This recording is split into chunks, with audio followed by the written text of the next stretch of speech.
Sejam todos muito bem-vindos para mais uma aula de Educação Física, terceiro ano do ensino médio.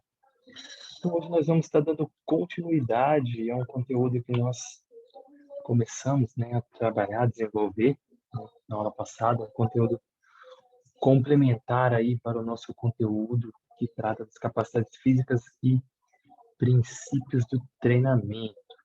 Tá? Então, nós estamos trabalhando aí esse conteúdo e hoje nós vamos estar iniciando a abordagem falando do sistema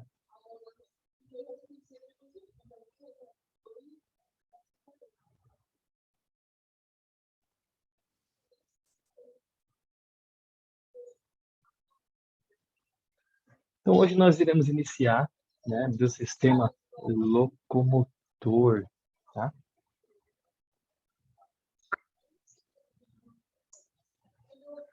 Boa noite, Fabiana, tudo bom? Então, nós estamos dando continuidade ao conteúdo da aula passada, né? Deixa eu voltar aqui, porque não apareceu.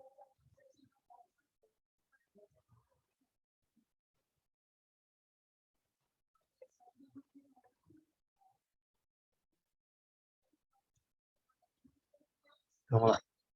Então, sistema locomotor, composto pelos músculos, ossos e articulações. A função mais importante do esqueleto é sustentar, na totalidade do corpo, dando-lhe forma, tornando possível a locomoção, ao fornecer ao organismo material duro e consistente, capaz de sustentar os tecidos moles contra a força da gravidade. A união de dois esqueletos, o esqueleto ósseo e o esqueleto muscular, permite ao corpo humano erguer-se do chão e mover-se sobre diferentes superfícies, através de um conjunto de movimentos executados por ossos e músculos. Então, falando aí do sistema ósseo, ele tem várias funções do nosso corpo, Uma delas é dar forma ao nosso corpo, Porque a parte mais sólida do nosso corpo são os ossos, Então, se nós tirássemos os ossos, seríamos somente um amontoado, podemos dizer assim, de carne. Então, o que faz o nosso corpo ter forma e poder se sustentar e também, servindo de alavanca, junto com o sistema muscular facilitando ali, ou, possibilitando o movimento. Nosso sistema ósseo não serve somente para isso, o sistema ósseo também serve como depósito, de alguns sais minerais, principalmente o cálcio aí, Então, um dos locais que o nosso corpo deposita, acumula, podemos dizer assim, guarda o cálcio, é nos ossos, Nós também temos ali a produção de células, que nós chamamos da medula óssea, E aí entra a outra função do nosso sistema ósseo, que é de proteção. Então, nós temos ali a coluna, além de ajudar na sustentabilidade e na movimentação ali do nosso tronco, ele também tem a proteção ali do nossa parte neurológica, Que tá que passa ali por dentro, do, dos ossos ali da coluna vertebral, Então, nós temos o crânio, que tem a função de proteção do cérebro, e nós temos a caixa torácica, ali, as costelas,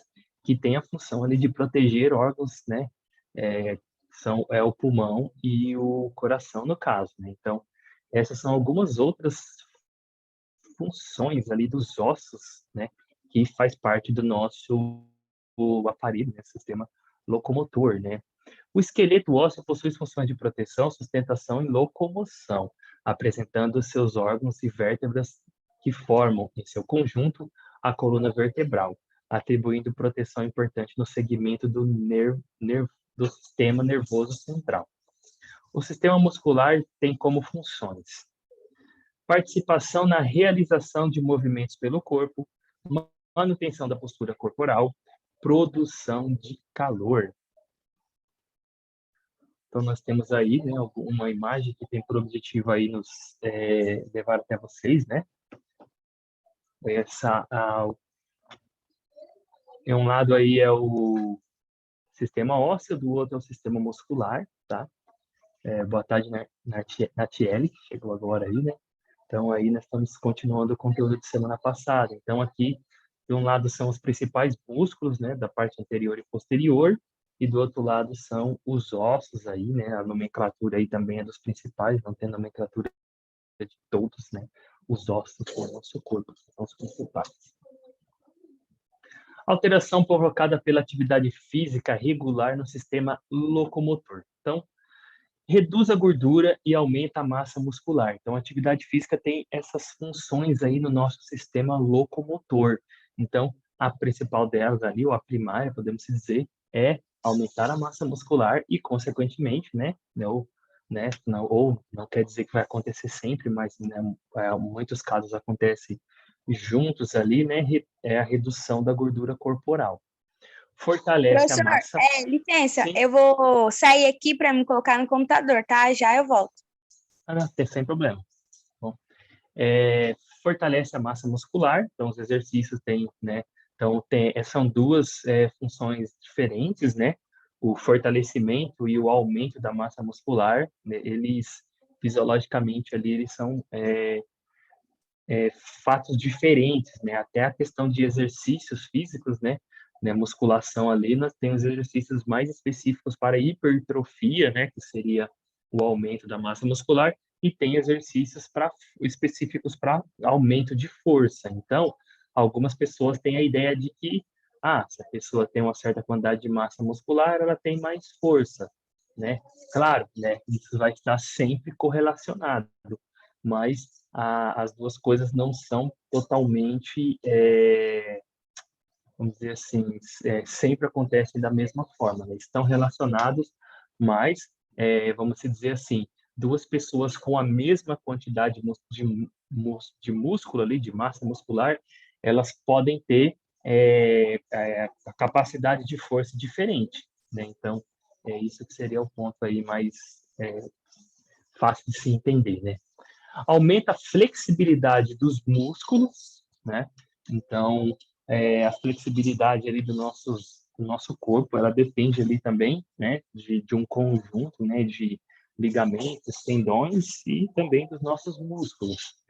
Reduz o risco de osteoporose, né, que é o enfraquecimento dos ossos, então atividade física, né, esses estudos já mostram que pessoas fisicamente ativas, elas têm, né, ossos mais fortes. É claro, nós temos dois pontos ali que precisamos levar em consideração, que é a questão do cálcio e da vitamina D, né?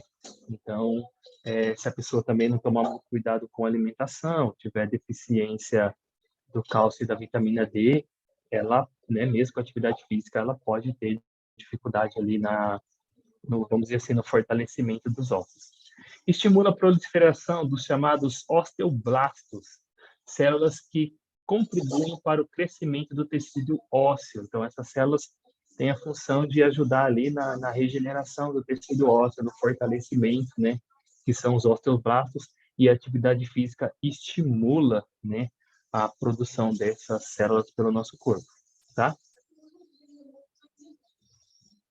Testes de aferição da aptidão física e composição da massa corpórea. Então, a atividade física provoca modificações no nosso corpo, tornando-o apto, né, ou condicionado para executar atividades de trabalho esportivas e do cotidiano. Mas como aferir ou medir a nossa aptidão física? Qual a relação entre composição corporal e aptidão física? Veremos a seguir alguns testes e instrumentos de aferição da composição corporal e da aptidão física. Então, nós temos ali, né, como que podemos medir, né, através da frequência cardíaca, de um teste de Cooper, do índice de massa corporal, né, do recíproco índice ponderal e do índice de adiposidade corporal. Então, são algumas formas de verificar ali a aptidão física e a composição corporal. Frequência cardíaca. Frequência cardíaca é a quantidade de vezes que o coração bate por minuto. A frequência cardíaca de uma pessoa normal, em repouso, né, varia entre 60 e 90 batimentos por minuto. Ou seja, se você estiver deitado assistindo a aula ou sentado, né, assistindo a aula, até igual o professor está sentado aqui, né, fazendo a leitura e explicando, nós podemos dizer que nós estamos em repouso, né? A frequência cardíaca pode ser um indicador de aptidão física de um indivíduo, já que quanto mais condicionado o indivíduo se encontra, menos esforço seu coração faz para manter atividades vitais do corpo em repouso. Desta forma, menos batida ele vai dar. Da mesma forma, quanto menos condicionado o indivíduo, maior a quantidade de batidas que o coração tem executado. Curiosidade, há registro de atletas com batimentos de 40, né, batimentos por minuto em repouso. Então, como seria isso para a gente explicar? Então, o normal seria de 60 a 90, né? É considerado normal. Mas pessoas que estão fisicamente ativas, ela tem de ter esse número, né? Quando em repouso, mais baixo, enquanto pessoas que não são pessoas sedentárias, tende a ter ali, vamos dizer assim, mais próximo dos 90, enquanto pessoa fisicamente ativa tem mais próximo dos 60, né? O batimento e repouso. Então, se você pega uma pessoa, deita ela numa cama, e ali você aguarda, né? Normalmente os testes são feitos assim, né? A pessoa fica ali por 5 minutos, né? Deitado, parado, em repouso, e ali, quando deu 5 minutos, ele começa a marcar, e aí marca ali 1 minuto do batimento, e aí eles verificam ali, né? Essa é uma das formas utilizadas, né? Ver quantos batimentos ali aconteceu durante 1 minuto, né? Claro, né? Nunca se deve utilizar somente uma aferição para se ter um padrão, né? É importante medir ali várias vezes, né? Fazer o teste em algumas vezes ali. E o que acontece, né? Quando uma pessoa ela é fisicamente ativa, os batimentos em repouso dela é menor. E quando ela está em atividade física também, né? Então, vamos dizer assim, com pouco tempo de caminhada, um sedentário já vai sentir o batimento do coração dele extremamente acelerado. Enquanto uma pessoa que é fisicamente ativa, os batimentos dela vai aumentando aos poucos, né? E tudo isso faz parte vamos dizer assim, da aptidão ali ao treinamento. O que isso significa? Alguns estudos defendem que o nosso coração ele tem um certo limite ali de milhões ou bilhões de batimentos ali. E quanto mais próximo ele vai ficando desse limite, aí a pessoa começa a ter os problemas de insuficiência cardíaca, o coração já não tem força suficiente, os batimentos, né, a questão da arritmia não tem mais o compasso ali tão recomendado. Então, a pessoa ser fisicamente ativa vai fazer o quê? Que durante o dia os batimentos dela seja mais baixo. Então, se você pegar uma pessoa que tem 90 batimentos por minuto e você fazer essa conta num dia, né, vai dar bem mais alto do que uma pessoa que tem em média 60 batimentos por minuto, né? Se a gente for analisar aí. Então, os 60 são praticamente os 2/3 apenas, né? Então, a quantidade ali de vezes que o coração de uma pessoa sedentária bate durante o dia, comparado com uma pessoa que é fisicamente ativa, o coração de uma pessoa sedentária, ele tende a bater muito mais vezes durante o dia do que o coração de uma pessoa que é fisicamente ativa, e isso ainda contando que durante a atividade física os batimentos se elevam bastante. E mesmo assim, no final ali, os batimentos de uma pessoa fisicamente ativa tendem a ser mais baixos. E isso representa vida para a pessoa, né? Isso acaba sendo convertido em vida, porque aí um coração mais fortalecido, né, que é de uma pessoa fisicamente ativa, ele tende a bater menos vezes e, consequentemente, como ele está mais fortalecido, ele se desgasta menos a cada batida para fazer o sangue circular por todo o corpo. Então, isso acaba sendo indicador importante. Então, quando a questão da capacidade física, né, da aptidão física, do treinamento físico, nós utilizamos também a frequência cardíaca como se fosse um velocímetro de um carro, entendeu? Então, você está andando no carro para você saber quanto está ali, né, se você está muito rápido ou muito devagar, se está forçando demais o carro ou não, você vai observando, né, ou a velocidade, que é o mais simples, ou a rotação ali do motor. no nosso caso, né, quando nós fazemos atividade física, né, corredores principalmente utilizam muito a questão dos batimentos como se fosse um velocímetro ali. Então, por exemplo, eles elegem ali, né, a frequência cardíaca normalmente, né, é um número aí, vamos dizer assim, popular, né, 220 menos a idade. Então, uma pessoa que é a chamada frequência cardíaca máxima. Então, uma pessoa tem 220 batimentos, se ela tem 30 anos, você tira 30, a frequência cardíaca máxima dela vai ser 190, né? Existem outras literaturas que oferecem contas mais aprofundadas, contas diferentes para homens e mulheres, mas a mais simples e a mais popular aí acaba sendo essa do 220 menos a idade. Então, você tem 30 anos, esse 220 menos 30 dá 190. Então, 190 seria o 100% da sua frequência cardíaca, ou seja, a sua frequência cardíaca máxima. E aí, o professor vai dizer, ó, você vai trabalhar entre 80% e 80% e 60% da sua frequência cardíaca máxima. Então, para facilitar aqui a conta, né? Vamos dizer assim, é uma pessoa de 20 anos, então ela tinha 220 menos 20 ficaria 200. Então, se ela vai trabalhar com a faixa entre 80 e 60, então os batimentos dela vai ser 80% de 200, né, seria 160, né? E 60% de 200 seria 120. Então, a faixa de batimentos dela tem que estar entre 120 e 160. Se tiver acima de 160, ela vai estar oferecendo um desgaste acima, podemos dizer assim, do que o corpo dela está preparado, o desgaste vai ser excessivo.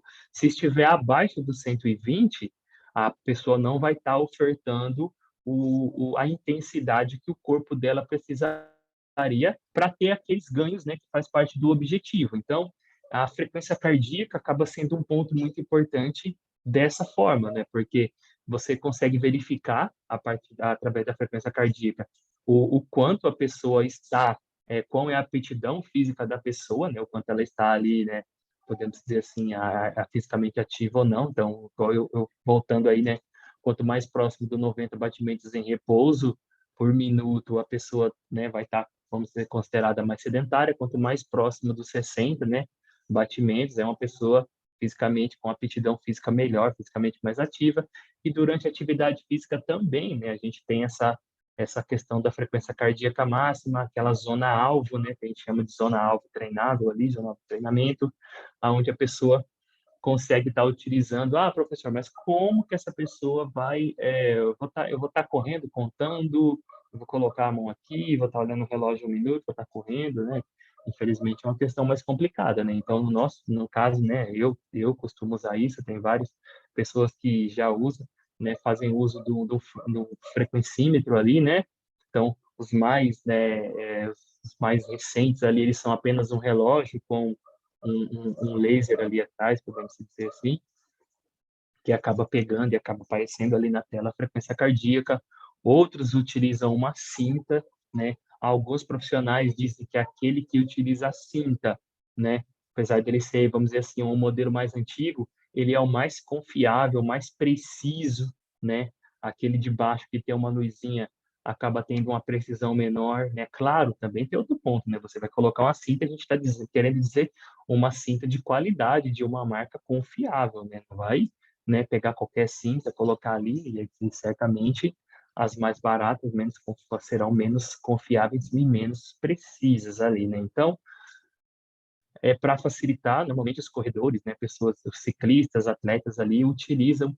Também tem aqueles, né, jogadores de futebol, outros atletas que utilizam ali alguns microchips, né, em algum local. Alguns utilizam em uma cinta ali, né, um microchip junto com o leitor. Outro tipo tem um top, né, com um aparelho ali que aí marca a quilometragem que o atleta correu, velocidade, os batimentos, e acaba sendo bem mais preciso, mas tudo isso é para facilitar e otimizar os resultados da atividade física. Então, como aferir e medir a frequência cardíaca? A frequência cardíaca pode ser medida por dois métodos, manualmente por frequencímetro, né? Então, manualmente, você pode utilizar dois dedos ali, nunca utiliza o dedão, né? O indicador e o dedo ao lado, e você coloca próximo ali você coloca ali próximo, né, do punho ali, né? Um ponto que você sente os batimentos, ou você utiliza ali, né, um pouco abaixo ali do pescoço ali, né? De forma que você consiga sentir os batimentos, aí você marca um tempo, pede para alguém marcar e vai contando ali, né? Então, aí, né, nós temos uma forma de medir manualmente, né, explicando aí, né, como medir manualmente. Então, com o relógio, conte os batimentos cardíacos por 6 segundos, multiplique por 10, né? Outros já orientam, né, a contar por 10, né, 10 segundos e multiplicar por 6. Então, são algumas formas. Outros querem ser mais precisos, né? Eles contam por 30 segundos, por 1 minuto, e aí acaba tendo teoricamente, né, para ter uma precisão maior ali, né? Sugestões de atividades. Então, identifique junto com os alunos. Então, essa é uma sugestão de atividade para nós estarmos fazendo, né? Como nós estamos em meio remoto aí, né? Mais complicado, mas vamos lá. Identifique junto com os alunos os pontos mais utilizados para a aferição da frequência cardíaca, né? A artéria carótida do pescoço ou a artéria radial no punho. Então, lembrando sempre que o lado de colocar o dedo ali para medir é o lado do dedão, tá? Você tem que colocar um pouco abaixo ali do dedão para medir, para pegar a artéria radial do punho. Então, faça a aferição da frequência cardíaca e depois peça que eles analisem os resultados, relacionando-os com seus modos de vida e condição ambiente onde foi aferida e outros elementos que podem interferir na coleta dos dados e nos resultados coletados. Então, se vocês, né, acharem, tiver a possibilidade aí, espero que tenham, né, essa possibilidade, até os que vão, que porventura estarem assistindo aí a nossa aula, a gravação, né, pode estar tentando, né, somente para estar tendo esse conhecimento, tendo esse aprendizado a mais, né, vocês podem estar tentando aferir aí, né, na artéria carótida, aí um pouco abaixo do pescoço, ou na artéria radial, né, no pulso ali, né, a gente chama de pulso, né, você fique em repouso ali, calmo, em silêncio, né, é importante que antes de começar a contagem você fique alguns minutos ali sentado naquela posição, para o batimento ficar, o corpo ficar bem próximo do repouso mesmo, né? Porque o repouso seria quando você está dormindo ali, desligado de tudo, né? Então, você fica ali alguns minutos ali, e aí depois você, né, tenta contar ali os batimentos, e aí, claro, né, quanto mais próximo do 90, é sinal que a sua aptidão física está mais baixa, quanto mais próximo do 60, é sinal que está um pouquinho melhor, né? Sua aptidão física ali, é claro, né? Nunca podemos esquecer que tem vários condicionantes aí. Por exemplo, se você vai fazer uma medição dessa no momento que você está estressado por qualquer que seja motivo, mesmo que você deite e tente ficar algum tempo em repouso, o seu corpo, devido ao estresse momentâneo que você passou algum tempinho atrás, o seu corpo deve estar inundado de hormônios do estresse, né? Então, um dos efeitos desses hormônios do estressantes e hormônios do estresse é aumentar a frequência cardíaca. Então, pode acontecer, se você for fazer esse teste no momento que você, há momentos antes, por exemplo, eu discuti com a minha irmã, eu discuti com a minha mãe, eu fiquei estressado por algo que fulano falou, por um amigo, com um namorado, então, certamente, o resultado vai dar um pouco alterado por causa do quê? Porque seu corpo está sofrendo ainda ações de hormônios estressantes, né? Então, tem esses elementos aí que interferem na questão dos resultados aí, né? A mesma coisa de quem faz uso de medicação, né? Se você estiver tomando, por exemplo, um antialérgico, né? Ali pode acontecer de seu batimento der um pouquinho mais baixo e aí você achar, nossa, eu tô mais... Não, na verdade você está também com efeito, né, de uma medicação, do antialérgico ali, ele acaba te deixando mais devagar, mais calmo ali, né? Seguindo aí com o teste de Cooper. O teste de Cooper foi elaborado pelo Dr. Kenneth H. Cooper em 1968 para ser usado pelas Forças Armadas para verificar o nível de resistência aeróbica, capacidade, né, ou seja, a capacidade de realizar atividades de longa duração e de intensidade baixa sem fadiga. Um bom indicador para a aferição da aptidão física. Em sua forma original, o objetivo do teste de Cooper é correr o mais longe possível em 12 minutos. O teste de Cooper visa medir o condicionamento da pessoa e, dessa forma, deve ter corrido em um ritmo constante ao invés de sprints. O resultado do teste de Cooper dá uma estimativa aproximada do bom condicionamento físico da pessoa. As classificações muito bom, bom, médio, ruim, muito ruim, são baseadas no quanto a pessoa correu, sua idade e sexo.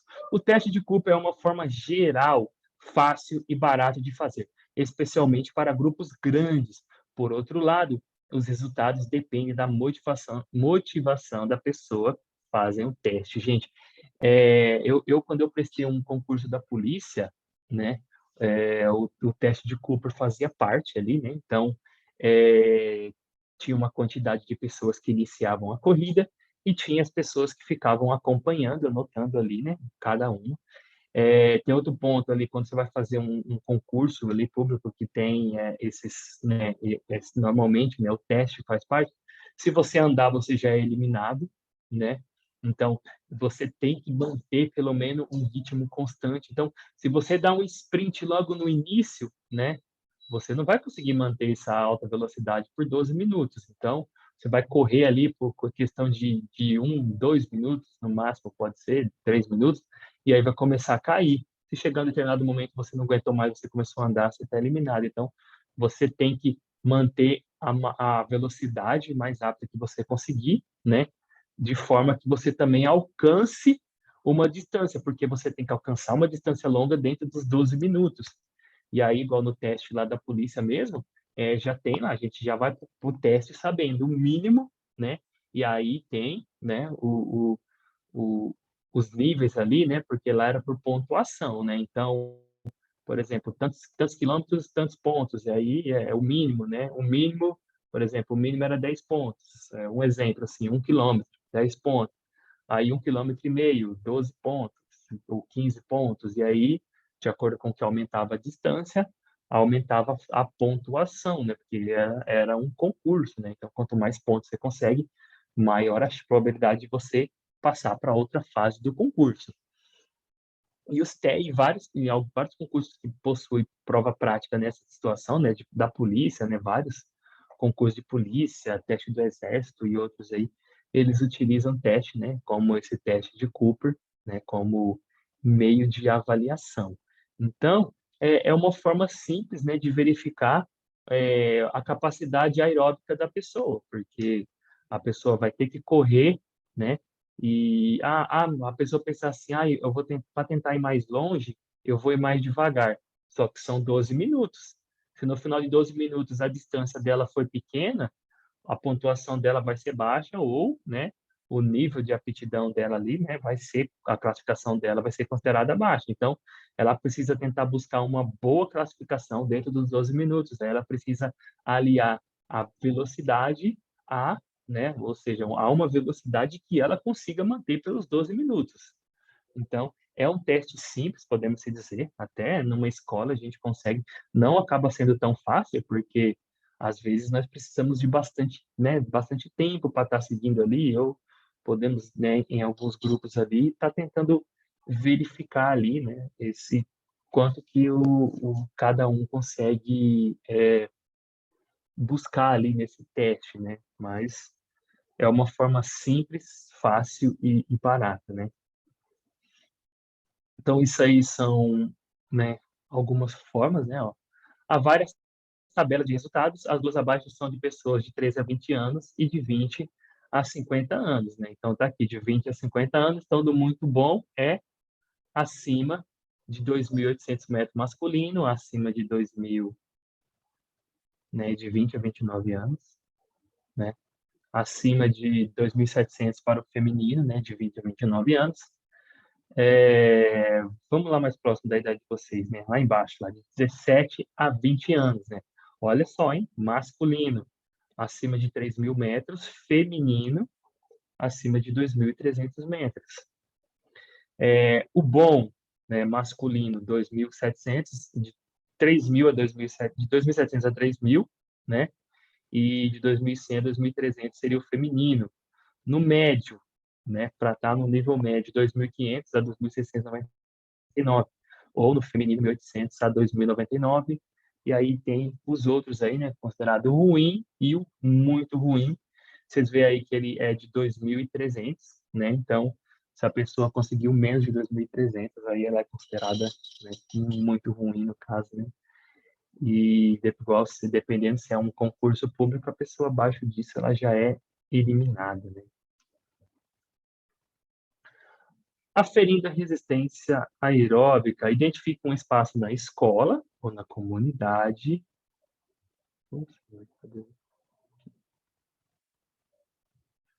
Então, isso aí era para nós fazermos na prática, né? Quem sabe, né? Depois aí da volta, né? Desse momento, a volta para o presencial, nós podemos estar colocando esse teste em prática. Esse, né, e os outros, né? Identifique um espaço na escola e na comunidade possível de ser utilizado para fazer o teste de Cooper. Antes de fazer o teste, identifique se há algum aluno que tem problema de saúde e que não pode fazer o teste. No modo remoto, né, se a gente for analisar, se nós quiséssemos fazer uma avaliação, ali, um teste, nós podíamos tentar, né? Cada um utilizando o aplicativo de celular, né? Por exemplo, baixaria ali o aplicativo da Nike, da Adidas ou Strava, e aí ia estar fazendo uma corrida de 12 minutos, né? O próprio aplicativo ali tem o mapa, marca a velocidade média, a distância, né, que a pessoa percorreu nos 12 minutos, e aí a gente consegue estar verificando, né? É uma forma bem interessante também, mas é claro, né? Esses aplicativos, infelizmente, às vezes têm falhas e às vezes as pessoas conseguem também, né? De alguma forma tentar ludibriar, mas nós podemos às vezes até estar fazendo isso na escola, né? Que ele não vai estar junto ali, cada um com o seu celular, e aí nós fizemos 20 minutos de corrida, caminhada, depois nós verificamos ali as postagens que cada um conseguiu ali dentro dos 12 minutos para verificar, né? Uma forma também interessante. Faça a medida do espaço, cronometre 12 minutos, e identifique a distância percorrida por cada aluno. Peça para que eles observem a tabela dos resultados do teste e escrevam em seus cadernos os resultados e a classificação da sua resistência aeróbica. Peça também que eles façam uma análise de sua aptidão física a partir dos dados do teste de Cooper, relacionando-os com seu modo de vida e suas condições de vida, acesso à prática de esportes, atividades de lazer, culturais, alimentação, moradia e trabalho. Para seguirmos aí, né, vamos seguindo com o índice de massa corporal, o índice de massa corporal é trabalhado, né, ou era trabalhado no primeiro ano do ensino médio, né, no currículo anterior, né? Agora eu não me recordo muito bem nessa nova formatação aí do currículo, se ela ainda trabalha no primeiro ano, né? Mas vamos lá. O índice de massa corporal é um método para identificar a situação corporal do indivíduo, se ele está com peso ideal, abaixo do peso, sobrepeso, obesidade, correlacionando o peso à altura. Então, aí vocês têm a fórmula em tela, né? O IMC é igual ao peso dividido por altura ao quadrado, tá? Então, nós temos que pegar a nossa altura, o peso, né? Colocar em quilos, e a altura. Então, a primeira conta a se fazer, as pessoas muitas vezes se confundem nesse ponto, né? Principalmente quando vai fazer diretamente na calculadora. Mas a primeira conta a se fazer é a altura vezes a altura, em metros. Então, no meu caso, eu tenho 1,82 m. Então, vai fazer 1,82 vezes 1,82. Depois, eu vou pegar o meu peso, né, que era 87 quilos, né, e vou dividir pelo resultado, né? Então, às vezes, a pessoa acaba fazendo altura vezes altura dividido pelo resultado, pelo peso. Aí dá um número muito grande, né? 0 ponto alguma coisa lá. Então, isso está errado. Então, a pessoa tem que fazer a conta da altura, depois ela coloca o peso e divide pelo resultado da altura. E aí, né, ela vai se enquadrar dentro de uma tabela que diz se o resultado deu menos de 18,5, é que a pessoa está abaixo do peso. Se deu entre 18,5 e 24,9, é sinal que a pessoa está com peso normal, adequado. O sobrepeso, né, ou seja, quando a pessoa está acima do peso, né, mas ainda não está considerado obeso, ela só está acima do peso, dá entre 25 e 29,9. Obesidade grau 1, né, 30 a 34,9. Obesidade grau 2, 35 a 39. E obesidade mórbida, 40. Por que que tem essa nomenclatura, essa diferença?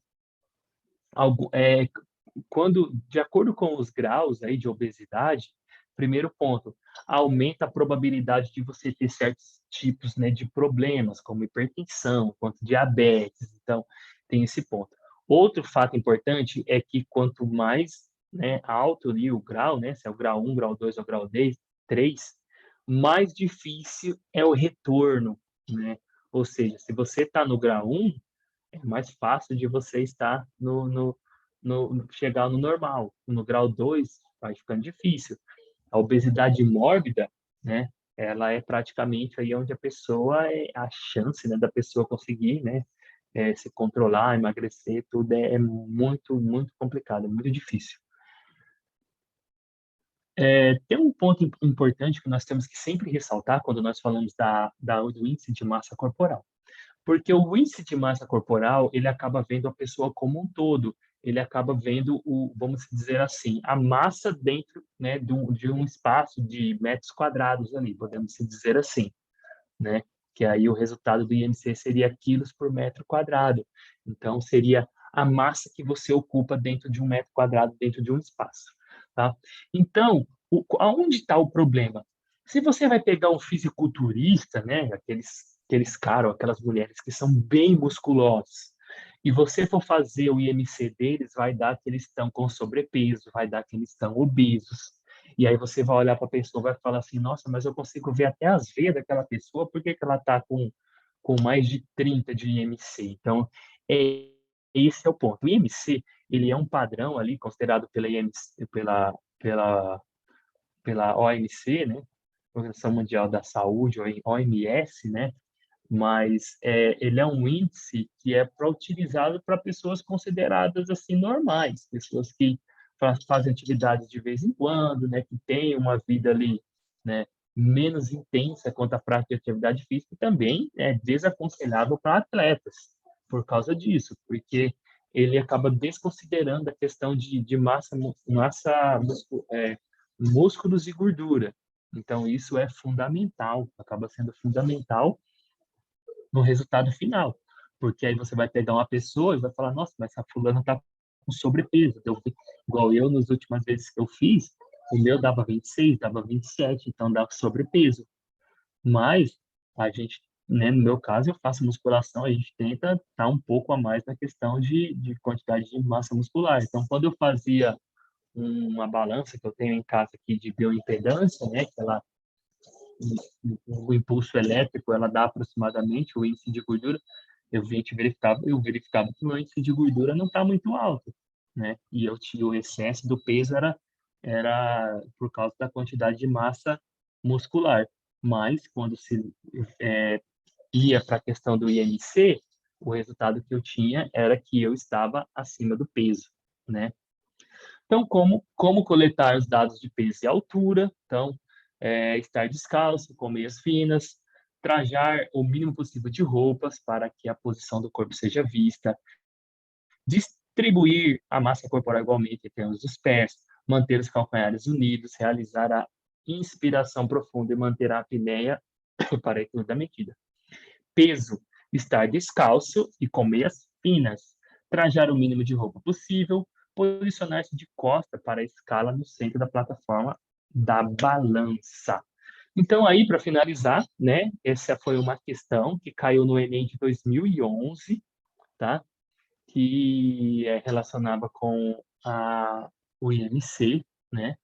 Então, aí, até se vocês quiserem estar tirando um print, né, para guardar aí, né? Então, tem a pergunta, aí infelizmente, eu não vou estar podendo ler tudo, tá explicando e falando, porque só falta 1 minuto para terminar a nossa aula aqui, tá, gente? Mas se vocês quiserem, eu posso estar voltando na próxima aula, ao invés de nós começarmos, né, dessa parte do IMC, a gente começa da questão do Enem, tá bom?